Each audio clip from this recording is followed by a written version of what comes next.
Coming up next on Testify. So we went to class 1 and my dad started being very harsh on us. So he would beat us a lot. Because of the performance or what? Because of performance and then behaviors. There were just some behaviors we had. But I think about that today, and it's just normal stubbornness that children have. Okay. But he would beat us so much. He would really beat us in a bad way. Not the one for sparing the rod and spoiling the child. It was beyond that. Like for example, he would just tie our hands with paper bags. You remember the paper bags that were burned? So he would tie our hands and then burn them because we got food without permission. Oh. Yet we were hungry, you see. So such was the punishment. Sometimes he would take his head, hit your forehead with his head, and then hit you on the wall, kick you. Like, it was just really bad punishment.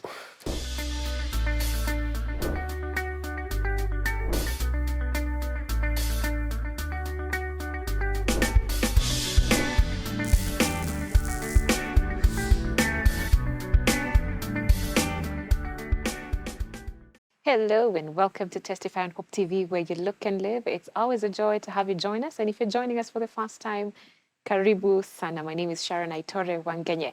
And on Testify, our faith in Jesus Christ gets to grow. Now, the story you're about to hear today is very unique. It's a powerful testimony of God's hand, literally just walking with my guest today. And she has an incredible story. I could go on and on, you know. I know her from somewhere, so I could go on and on and on. But Joy, it's a joy to have you. Thank you. Karibu. Asante sana. Please introduce yourself. Yeah, my name is Deborah Joy Juma. My original name is Deborah Bomet Cherotich. I am 28 years old and I love the Lord. I'm born again. Apart from that, I'm an author. I have authored a book called When Life Hurts. And I am, by training, I'm a high school teacher. I teach Swahili and religious studies. And currently, I'm transitioning from being a high school teacher to a chaplain. So I'm pursuing chaplaincy at Kabarak University. I'm in my second year. Okay, Yeah. good. All right. So first of all, you said you're 28. Yes, I'm 28. Which is different because many women don't want to talk about their age. Do you want to talk about your age? I know. Yeah. For me, I think when I met you, I was in my early 20s. And then I used to tell you that I'm not sure I'll get to 30. I don't know whether you remember that conversation. I remember. And I would always tell you, I don't know whether I'll get to 30. And you tell me 30 will be here before you even know it, you know? Yeah. And every year when I added a year, I got to 22. Actually, when I met you, I was around 21, 22. So every year for me is a testimony. So I don't take any of my years for granted.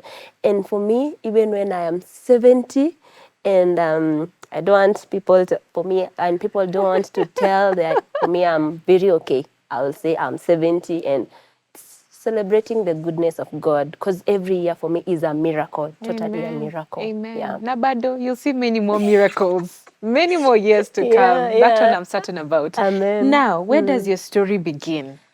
It's a long one, I know. It's a long one. It's a long one. We're going to try and see how to go around the whole story. I was born in Kitale. Well, my mom and my dad got married when they were pretty young. Let me start there. My mom was 17. My dad was 19. And my mom was a staunch Muslim. And then in the process of just dating, this dating that happens not legally, my dad got my mom pregnant. And so my mom had to move away from her home. And she got married to a Christian man. So she converted and then she became a Christian. So she got my sister. My older sister is a year older than me. So my elder sister. So she got her when she was 19 and 18. And then the following year, because my mom was still naive and she was young, she didn't know about any contraceptives or family planning. She got me. Wow. Yeah. So now she is a young woman who is barely 20 years old and now has raised 2 kids. And she had qualified to go to college. So she had applied for teachers training college. And her letter came when she was around 20 now. And so my mom had to take us to our grandmother's place so that our grandparents could take care of us, and then she goes back to school. Yeah, so in that period, my mom and my dad went out of the picture in our lives for a while. And then by the time she was coming to pick us, I was around 6 years old. And she came, picked us up, and took us home. And then we were introduced to our dad, reintroduced to him, because we didn't have a lot of time together with him. And so we started living, my sister, my dad, and my mom was there, but she was looking for jobs here and there. So basically it was just my sister, my dad, and I. And we joined class 1. We were not bright kids. I need to say that. We were not bright, but we got bright along the way, but we were not bright kids. Like me, I was, I don't know whether I should say I was dumb. No, but you were not. I was just, You were not. I couldn't comprehend so many things in class. So we went to class 1, and my dad started being very harsh on us. So he would beat us a lot. Because of the performance or what? Because of performance, and then behaviors. There were just some behaviors we had, but I find, I think about that today, and it's just normal stubbornness that children have. Okay. But he would beat us so much. He would really beat us in a bad way. Not the one for sparing the rod and spoiling the child. It was beyond that. Like for example, he would just tie our hands with paper bags. You remember the paper bags that were burned? So he would tie our hands and then burn them because we got food without permission. Oh. Yet we were hungry, you see. So such was the punishment. Sometimes he would take his head, hit your forehead with his head, and then hit you on the wall, kick you. Like, it was just really bad punishment. So we didn't have a chance to really have a conversation with him because we feared him, and we also didn't know him so well because we had not stayed with him for a long time.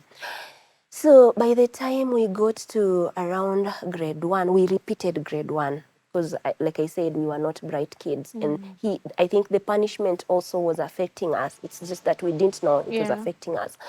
So he came to Nairobi. He came to Nairobi and he got a job as a watchman because for him, he didn't go to college. My mom, my mom decided to move with us to Nairobi after a few months. So we came to Nairobi when we were joining grade 2, that is, and somehow we picked up. But there's one thing, we used to stay in a single room with my parents, and I remember that room. It was in Kawangware, and it had a curtain dividing the living room, and it's just a single room. And at night we would hear our mom crying. We never knew what was happening, but she would cry and cry and cry. And then later I understood she used to be beaten at night. So by the time when we completed that year, our dad took us back to the village and he came to Nairobi alone. So for like 2 years, he was out of the picture again from our lives. And then now it was me, my mom, it was my sister, my mom, and I. And then my mom got a brother before we came. No, it was not before we came. We went, the 3 of us. And then after a short while, mom came back to Nairobi and she came home pregnant with my brother. So we ended up being the 3 of us with my mom, and life was very hard. Like my mom had to work for people on their farms to raise food for us and to support us. And she was also very bitter. So once in a while, she would be very verbally abusive. She would call us names and such things. And then when we got to grade 5, Dad came back. Now, it was coincidental that this year my dad came back was the same year my mom got a job somewhere now with the government. Okay. So mom moves to Bungoma and we are in Kitale. And so she tells my dad that you're going to stay with the kids, and as I work, I'll support you guys. I'll ensure I pay their food, their fees, and then I buy food and everything. So my dad started establishing himself as a businessman.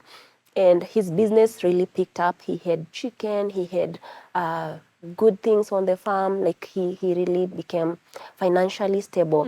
And then my dad was a quiet guy and somebody who loved the Lord. So in church, these early years, he was a deacon. So when he came back from Nairobi, he was promoted to a senior pastor. Okay. So he became a senior pastor. But the life my dad lived, I don't know where the disconnect was, because the man I used to see in church was a very different man From who the was, one at yes, home. at home. Okay. Because the abuse really became worse. And then he called us names. Like for me, he used to call me a black dog. He used to call me mbwa nyeusi. And then he also used to call me Tietie and another name Kasuku and reporter. Those were my names. So these names, they have they have something in common. All of them somebody who reports things and talks about things. And I used to talk about things because these guys would fight. When my mom came from Bungoma over the weekends and holidays, they would fight really badly, and sometimes they fought with weapons. And it was really bad. So I would run outside and scream for neighbors to come to our rescue. And then when I'm out here screaming, when people come, I try to explain what happened. Okay. So I say, I saw my dad do this and I saw my mom do this. So my dad named me You're Kasuku reporting. and reporter and Okay. such names. Yeah. So that's how I gained those names. And for a while, they actually became my names because he never called me my real names, and then he would beat me, And then I developed anxiety. Now, the knowledge of this was anxiety came when I was an adult, and I'll get to that. I developed anxiety, and I started bedwetting, and I did that until I was 18 years old. Wow. Yeah. Every day I would wet my bed because I would just get anxious. I don't know what would happen. And so my life was always on autopilot. Like I don't even understand what is going on. And I'm always sad. I'm just there. But somehow in school now I had picked up, I was always position 1. Until I did my KCP, I was the best in the school. So I was always position 1.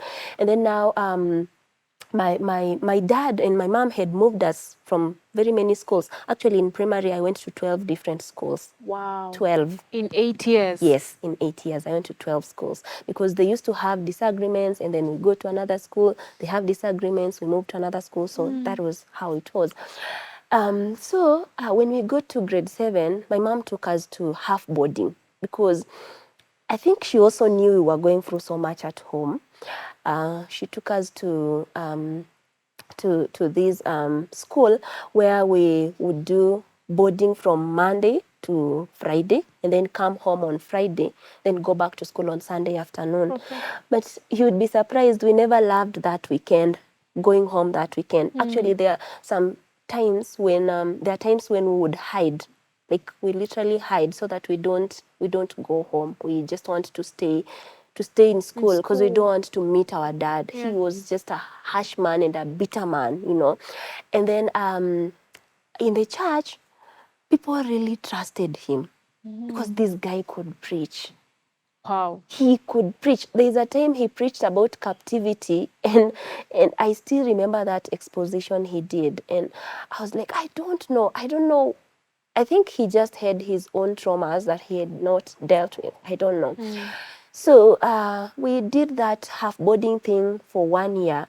And then when we were about to go to grade 8, my neighbor, one of our neighbors, called my mom. And then she told her, Madam Mariam, because my mom is a teacher, she told her, you were unable to kill your children, so you left them in the hands of their dad to kill them. One of these fine days you will come and you'll find your kids dead. Then my mom was like, what is happening? And that neighbor, I really love that name. She was called Mama Maria. I don't know whether she's still there because we moved out of that place and I don't have contacts with that family or anyone there. But she told my mom, if you don't get these kids out of this place, they are going to die. Because we hear what happens and we see sometimes. And then, so my mom thought about it and decided we are going to move with her to Bungoma. So grade 8, we moved with her. Then I don't know what got into her. She converted our names. So that's why when I told you my original name is Bomet Cherotich Deborah. So she removed the Cherotich and Bomet, and that is how I ended up with Juma Joy. Yeah, so that became my identity, and I registered KCP with that, and later now that has become my name, you know. So we started living with my mom. We moved with her into a single room. We are 3 kids and herself. And then I also don't know what again happened. She went back and she came back with Another pregnancy. baby. Twins. 2 babies. Twins. Wow. Yeah. So now So you're now we 5. are 5 kids. My mom is a primary school teacher. We are in a single room. She has to buy everything. Wow. And we are now joining high school. Life has to go on, you know. So we started doing things that would help us raise money. And one of the things that I did, I was only 12. I started selling sweet potatoes. So I would actually have a back problem because I used to carry sweet potatoes a lot when I was young. And the load was heavier than my posture. I was tiny. I've actually grown big just later in life. I started selling sweet potatoes, and I would move around with a bag full of potatoes from family to family, asking people to buy. And I would get challenges because sometimes you get to a family, they tell you ebu pima, so you put them there, you tell them this is a batch of 20, this is a bunch of 40, and they're like, no, this is very little. So you keep adding. What if I add this? What if I add this? So you end up going home. When you left home with sweet potatoes worth 800, you just come home with 300 shillings. And now all of you have to see how you will walk around the 300 shillings, you know. So such was life. When I got to Form 2, I fell into a depression. Nowadays, I know it's a depression. That time, I didn't know. My life just took a different turn. And I would sleep a lot. I would find myself just talking to myself. And people would ask, what am I saying and what is going on? But I can't explain. And then I would cry a lot. Life was just hard. So I decided one time, because nobody was visiting me, people were being visited and they get stuff and such things. Nobody cared about me. So I decided to tell everybody that I was an orphan. Yes. Oh, So no. everybody knew that Debbie is an orphan. And sometimes when people would be visited, they would share with me their shopping. They would share with me their shopping and their food and such things. until when I was in Form 3, I think second term, when my uncle, there's an uncle of mine, he's called Uncle Salim. When my uncle was marking exam with one of my teachers, Mr. Onyango, they were marking English papers. And then my uncle is like, you know, I have a niece in your school. How is she doing? And then my uncle is like, your niece? Yes, her name is Deborah. And my uncle is, oh, that orphan. The teacher said so. Yes. And then my uncle is like, oh, she's not an orphan, she has both parents. And then, things happened, and that story came to school, and things were not so good. And I remember people using that against me and telling me that I'm a liar. And something about me is that all this period, when I was going through all this crap and junk, I was really after seeking to know the Lord. So I was very active in the Christian Union. That time I was actually the Bible study coordinator. And I would lead prayers, I would preach, so people were like, so this is actually a liar. Oh, no. So it really broke me, and I didn't know how to explain it or to make people understand. But I thank God, because this teacher, Mr. Onyango, tried to explain. And then there's another teacher, she's called Sarah Sabwami. I later moved in with her. This teacher also tried to let people know that this is why this is happening and whatever. And she took it upon herself to be my mom at school. Yeah, so I went through that embarrassing moment, and I did my Form 4 later. And I don't know, I think it's just a miracle, and it is part of my redemption that God really wanted to redeem me and he wanted to use me for his glory. I got a B+. Yeah, Wow. and I got a letter to join Kenyatta University. So I was so happy. And by this time, I forgot to mention that when I was in Form 2 now, my parents had to part ways because something happened.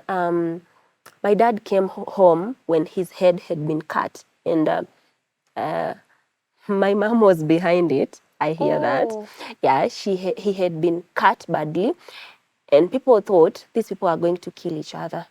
So one morning, my dad got a letter from the church from the church council, telling him to mend things with the family before he comes to the pulpit. It was like a leave or something. Yeah. So when my dad got that letter, I'm told he said he wasn't born on the pulpit. So what he did, he tore the letter and he just left. Wow. And that was the last time I heard about him.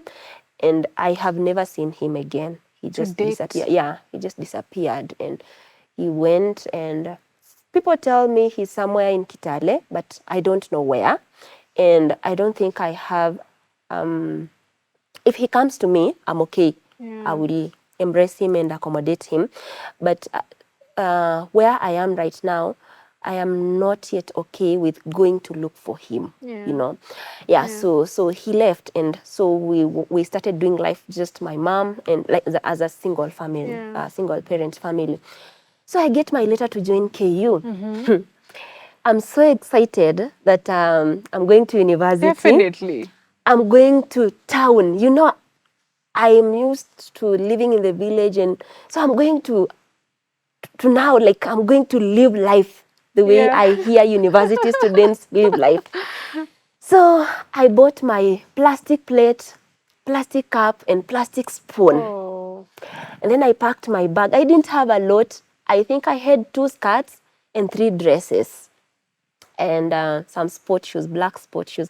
I don't know. I think I should have given you one of my pictures. Yeah, for you should. For Yeah. you to see how I used to dress when I was in campus. So I board a bus and I go to. My letter was Kenyatta University Kitui campus, so I have to join Kitui campus. So I went to Kitui. The place was not very nice. It's dry. And then now I meet these people who talk very fast. I had never seen a Kamba all my life because they are not there in Western. Okay, I never encountered any in Western. And this evening I go to the mess and I'm carrying my plate and my cup and my spoon. Then I get to... The mess is where they serve food, Yes, where they serve food. Okay. And then I get to the... before going to where they serve food, I'm told I have to pass through the cashier. And the cashier asks me, where's the money? Like, I have to pay before I get the receipt.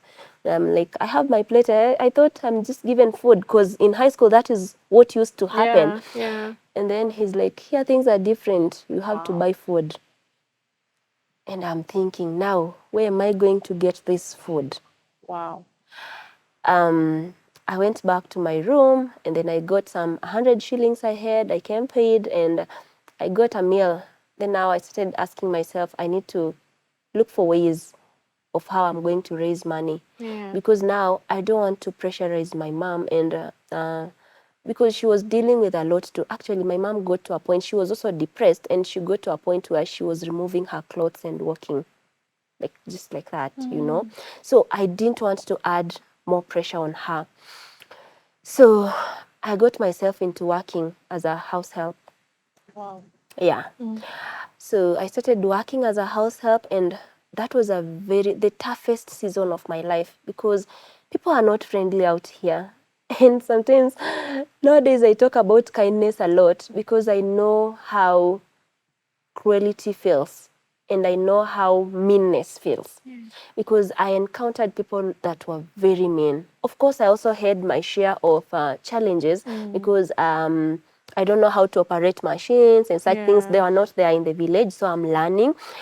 And the depression I was telling you was also worse in that season. So by the time I was in second year, I would just do weird things. Like I would leave the house and then go walk in the market. I get to know I'm in the market. when it's around 2 a.m. I don't know how I got there, you know. And then just so much was happening, you know.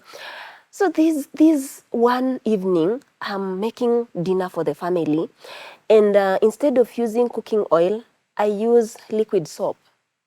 I didn't know I was using liquid soap, and that is how far my brain had actually disconnected from the world.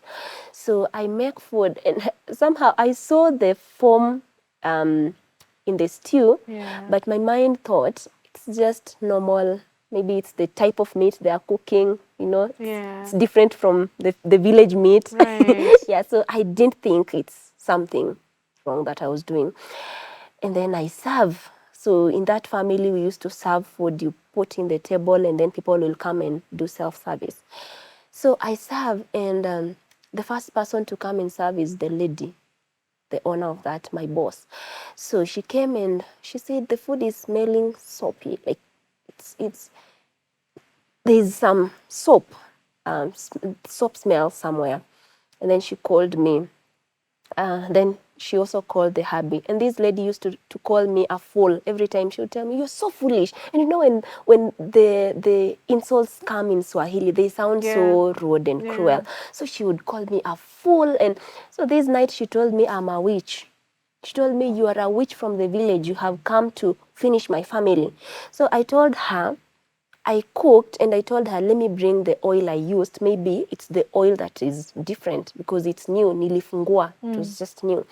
So I bring, and it was the soap, liquid soap. And she was like, you see? Then she told the hubby, this is what I have always been telling you. This guy is a witch. And I have always complained that she has a problem, and you're always saying that she's okay. And now see, she's about to kill my family. So I was told, it was around 10 p.m. I was told tomorrow by 5 a.m. when she wakes up, she should not see me in that house. Wow, just hold it right there, Joy. I told you, the story you've not heard before. Wow, a lot more is coming your way. Please don't go away. Stay with us.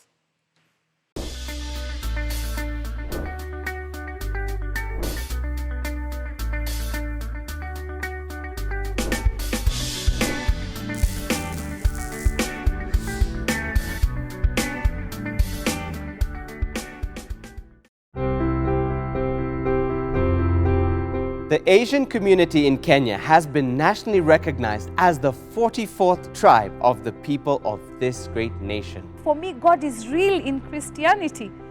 I talk to Him, He talks to me. I fail, He forgives me. When I first read the first book of Genesis, it gave me an orderly sense of accounts of creation. Day 1 is what He does. Day 2, He creates this. Day 3.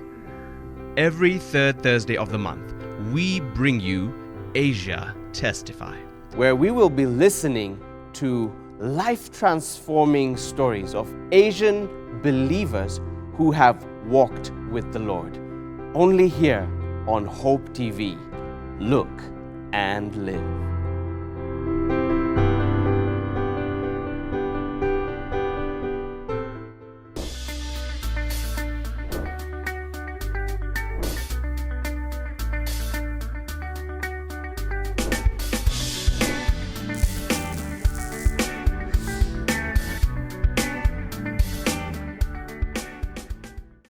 Welcome back, and thank you so much for staying with us. If you just joined us and missed a bit of this incredible story, not to worry, because you can catch up with it on our social media platforms at Hope TV Kenya. And by the way, remember to send us a message on WhatsApp as well, even as you interact with the program. Welcome back, Joy.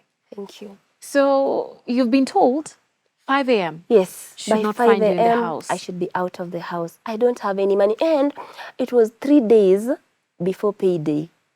So it was just around that time when I'm supposed to be paid end month. So you can imagine, you've been working the whole month, and the work in that house was not easy because I had to wake up by 6 a.m. I work, and there were CCTVs everywhere. So anytime I pause and I try to rest, I just see a call. You are sleeping. So I had to work 24/7. I remember this time when I did laundry the whole day. I scrubbed the whole, like this lady had a compound that had a slab everywhere.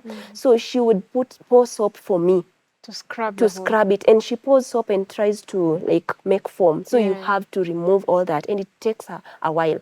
So I would do that, and then in the evening I had a lot of clothes to iron.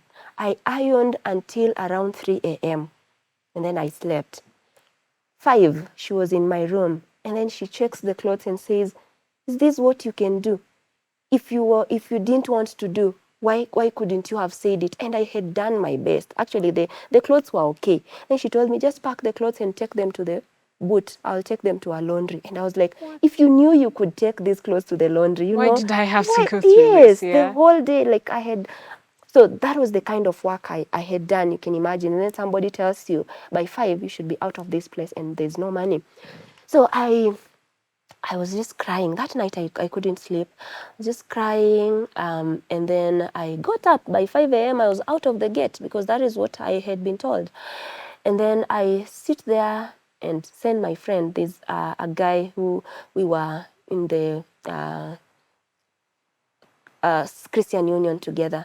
You know, even at KU, I used to go to school during CATs and exams. I would get an off and then go do CATs and exams, then come back to work. So during that period when I was in school, I was also very active in the Christian Union in KU Kitui. So I sent her, "Please call me." I didn't even have airtime to call him. And luckily enough, he got back to me. So he called me and he's like, "Why are you sending me a please call me this time?"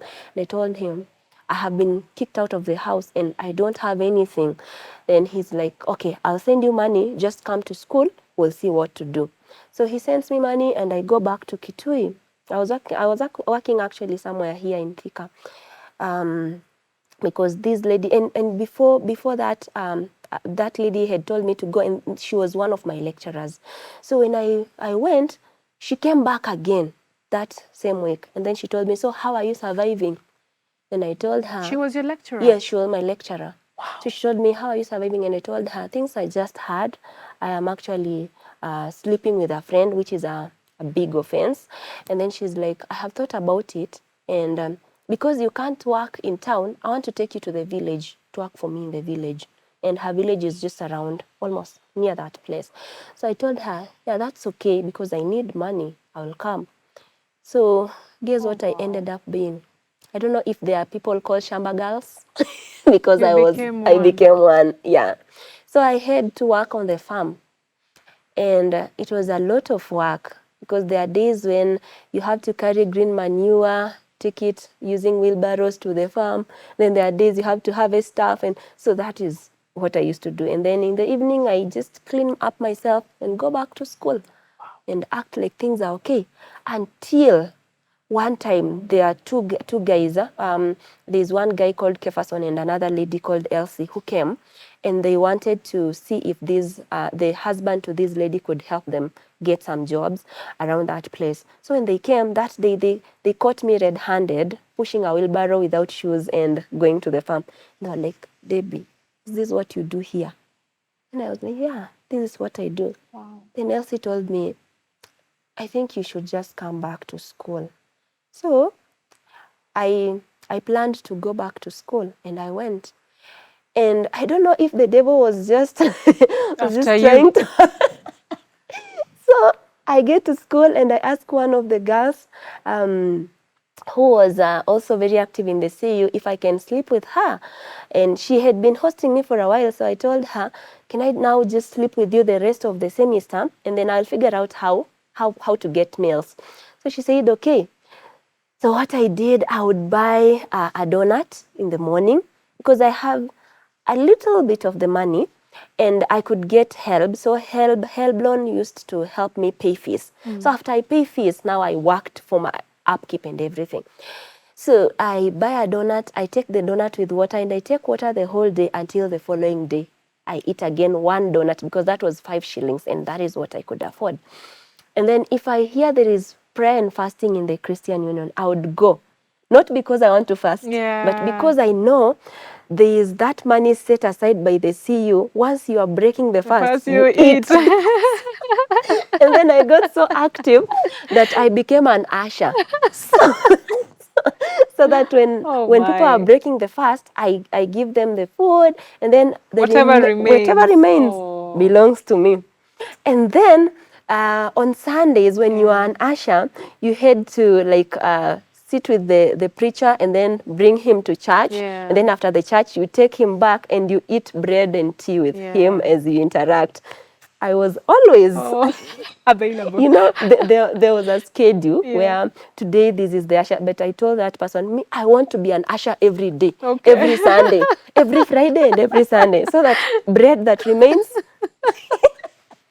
Now we can laugh. Yeah, Oh. everything that remains is mine. And I survived. So this one night, I'm just sleeping, and we used to sleep. This lady would face this direction and I face the other. So these people who do night patrols passed by there, and they saw two heads on the same bed. He didn't say anything. He just came and knocked. Unfortunately, our door was not closed, so he just opened and got in. And he was like, "Why are you guys sleeping, both of you, on one bed? Do you know that is illegal? Who is not supposed to be on this bed?" And then I knew I had been caught, but I tried to act like a mad person. Oh. So I started asking him. He was called Masaku. I'm like, "Masaku, what are you saying? What do you mean?" And he's like, "I mean, you are sleeping, both of you are sleeping on one bed, and it is wrong." And then I'm like, "Oh, which bed? I don't understand." And he's like, "You're trying to make a fool of me. Tomorrow you are facing the disciplinary committee." And he left. So my friend told me, "I'm out of this. You know how to sort it," because my dad is actually a pastor. And I wouldn't want to do anything that will make him mad at me. And you know, there is a risk of being discontinued or being given a suspension for a year. So she told me, just own everything and know how you'll deal with everything. Now, there was just, it's also part of the redemption that God really wanted to use to get me to where I am. So what happened, I was supposed to go to the housekeeper before now I appear in the committee. So the following morning, I was taken to the housekeeper. So I get to the housekeeper. She is my best friend even now. She's called Mugo. I told Mugo, "I want us to talk as women." And I explained to her the whole situation. Okay. Then Mugo told me, she was battling tears. And she told me, "You're not going to face the disciplinary committee. Wow. I'm moving in with you." And she told me, "Pack your things, so you're not going to stay in that room again. I'll know how to sort the night guy, and you come live with me." Okay. So I got rescued, and I went and stayed with her. And my mental health really deteriorated. So she took me to the county hospital because there at school there were no antidepressants. So I was put on medication because things were just happening. I would get nightmares. I was just not happy. Although when I came to the public, I was always bubbly and happy just to show people that things are okay, you know. Because part of my growing up, I had not been conditioned to feel my emotions or to show any sorrow. And you see, like when my dad was a pastor, we used to act so cool before the people to protect his reputation. So I had learned that. That was my survival tactic. So I would come before people, and actually so many people hear my stories nowadays and they're like, "Hey, how?" Yeah. But those who are very close to me know these things. So I ended up just taking medications and trying. And then finally, Mugo told me, because things were also very tight on her end. So I had to look for a job, but she said no house help jobs or working on the farm. I am a teacher. I look for jobs in a school. Yeah. So I got a school in the interior parts of Machakos County. I remember we used to have 2 buses, and if you miss the bus, you are doomed. There's this time when I had an exam and I had to use a lorry that carries bread. So we moved with the lorry and I got to school 3 hours late and I had to beg for the exam. Yeah. But God is so good that amidst all these things, I managed to get again a second class upper. Wow. Yes. Wow. How I was getting A's, I don't know. I don't know. It also amazes me. Yeah. And I remember there are times when people would book me. You know, I'm not in school, I'm working. And then there's this friend who was also called Sharon, by the way. She used to send me pictures of the notes they had gone through in class. Wow. So she takes pictures of handouts. And I have a very small Alcatel phone, but I would study with it. Then when I'm coming to school, everybody wants me to be in their group for a defense of something. Wow. Like I was so good in the presentation, so everybody was booking me, and I was like, if these people just knew. So I would go through those things, and later I came to know that I have something called an ADHD brain, and the ADHD brain is very good. What is the ADHD? It is adult deficiency in you become very hyperactive and such things. Yeah. So it has the cons and pros, and one of the advantages is that you get things very fast. Yes, and that has been my whole journey, because my journey in school, I have been very fast and very smart. Not because I am smart, but it's because of the way my brain is conditioned. Once I hear something or I read something, it sticks. So that's how I just maneuvered through my academics. So I finished school and I have to go back to the village. And then and before I go back to the village, my 4th year was so hard that the mental health was so bad. I remember I used to listen to Hope FM, and that is when I knew you through Breath of Heaven, because you used to host that show, and I would send prayer requests, because there was that period where you just do a devotion and pray for people. So every day I would look for 10 shillings. The message was always 10 shillings. So I'd look for 10 shillings and send that message to be prayed for. And I remember this night when I sent you a message that I really wanted to commit suicide. And that is when we connected with you and became friends. So I went home. And now I get home and things are just not okay, because my sister, my older sister, has converted to Islam. So she's a Muslim. My mom no longer goes to church or to the mosque. She's just there. Yeah, and that has gone on up to now.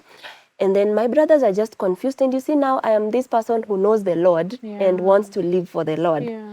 So I get home and I think, I don't want to stay here. I tried looking for jobs. I couldn't get any. So I decided to volunteer somewhere.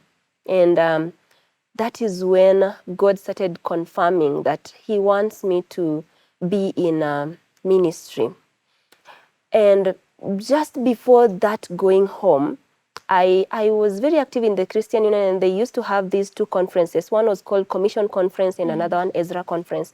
So I attended Commission Conference, and in the Commission Conference, I never used to like children. And I know that's weird because you know me, I love children. So I never used to like children. And this time, there is a pastor called Josephine Nguo in Sitam. So she was the one who preached that night. And the commission conference was a 5-day conference. And every night we would be told, be very alert to know where God is calling you. So me, day 1, day 2, day 3, there was no call. Nothing. I'm like, am I in the right place? So this last night, Reverend Josephine was preaching about let the little children come. And I listened. In that conference, I had harassed some children. I had pinched some children, and I'm a stranger. So when she was preaching, I was just bitter. I don't know. I just used to harass kids. I gave them, I make faces. I scare them, and then I would laugh about that. So as she was preaching, I felt like the heavens were opened. I still remember that vision. Like the heavens were opened and somebody was sitting there judging me and telling me this is what you are doing wrong.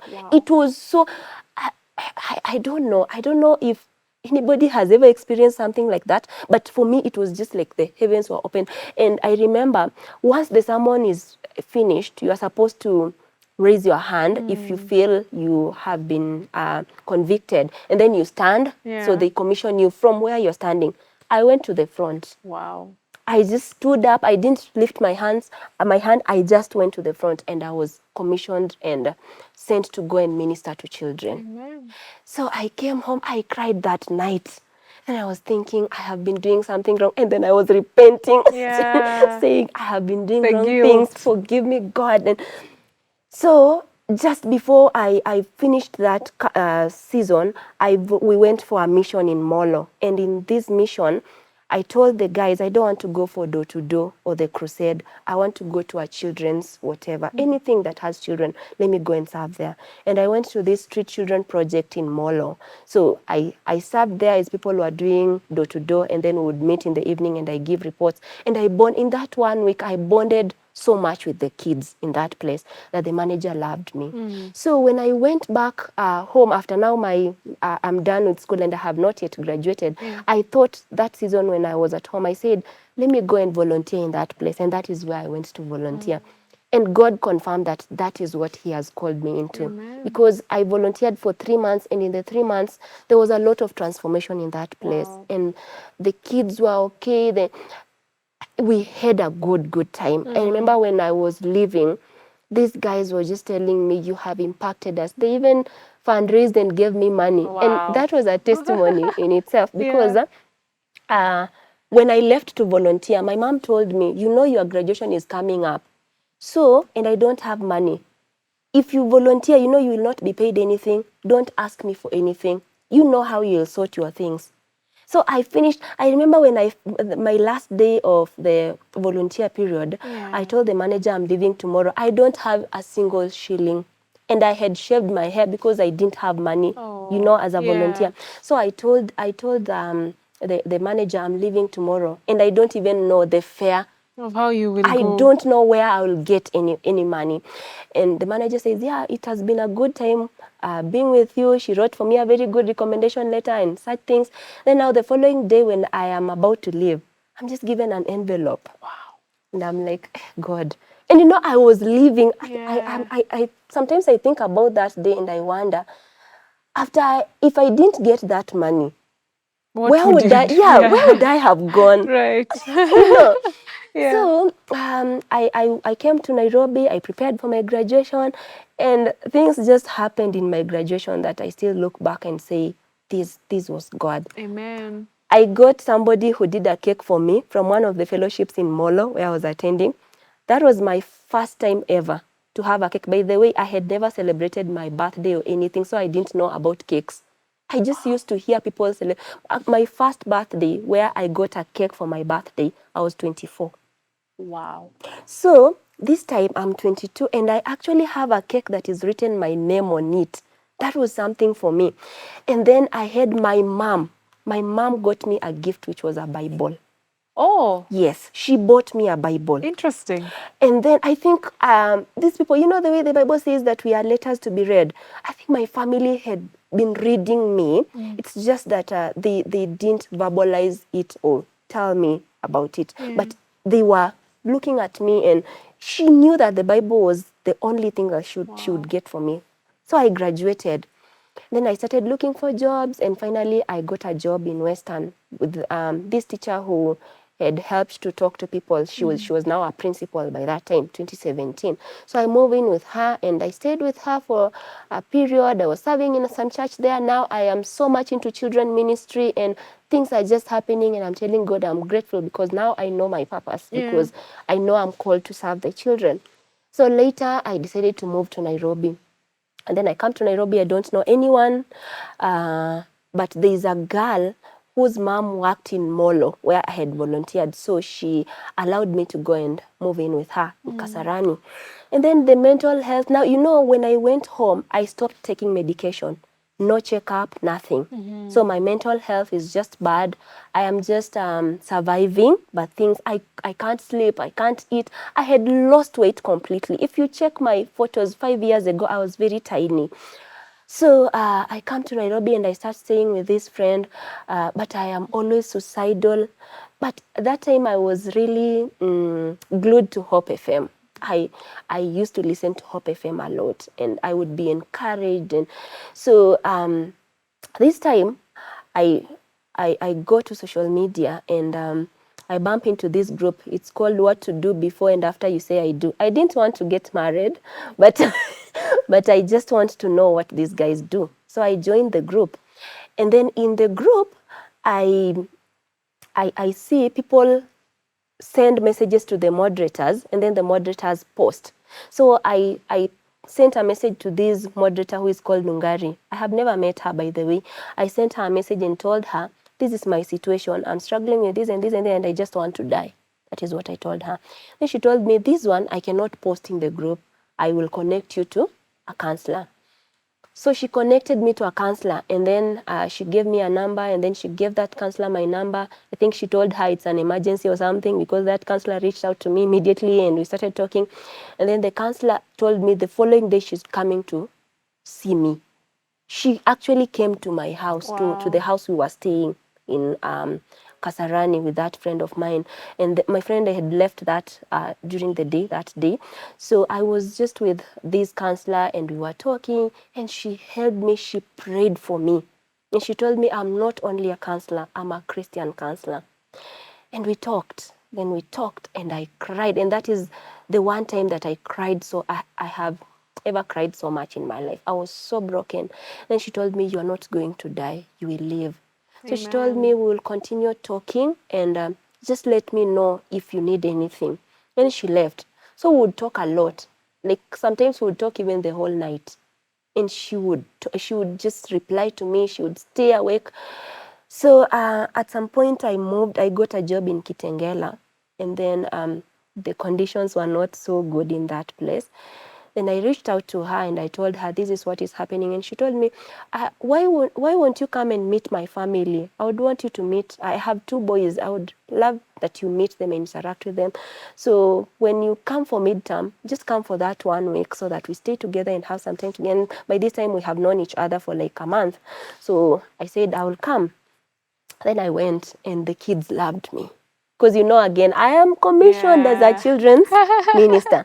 So we connected with the kids. And actually, this lady felt there's something different. Because her kids, one of them, the small one, never used to talk to women. He never loved women. So, and he was so reserved. But that 1 week, we were out and about, taking selfies, moving here and there. And the lady was like, what? So she told me, I think you should be coming over in the holidays. Then I went back to work.